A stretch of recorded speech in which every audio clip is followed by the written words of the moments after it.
Nandito tayo ngayon guys sa anong pangalan dito, tita?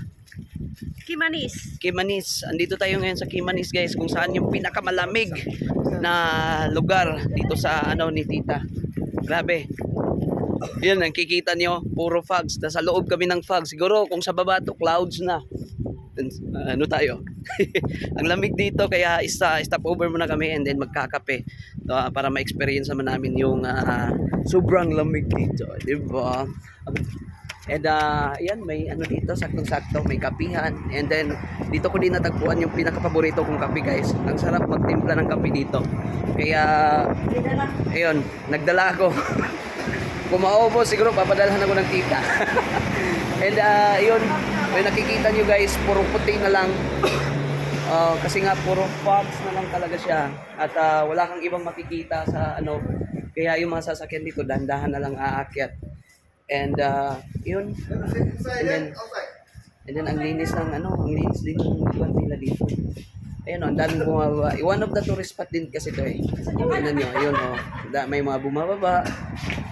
Then yung mga tao. Basta mga siguro mga dayo dito talagang humihinto.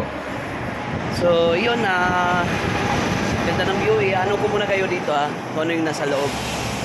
Yun. Yan yung makikita sa loob ng kantin nila. Pero mas maganda talaga sa labas. Maganda talaga sa labas na ano. Yan.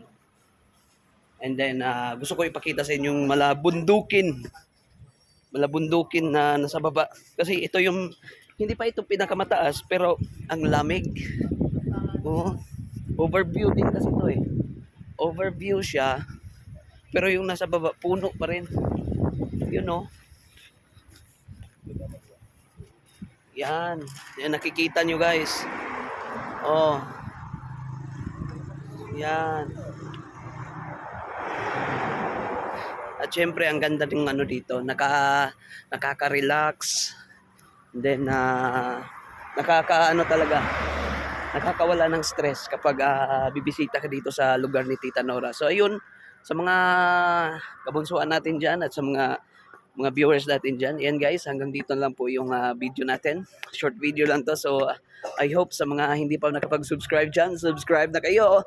And ayan, i-click na, hit nyo din yung notification bell para updated kayo sa mga bagong vlogs natin. Ayan. Di ba? Hanggang dun. Hanggang sa baba. Talagang foggy. Ang sarap dito. So yun guys, bye-bye. Bye tol. Tita Starry up. Ayun. Bye and have a good day.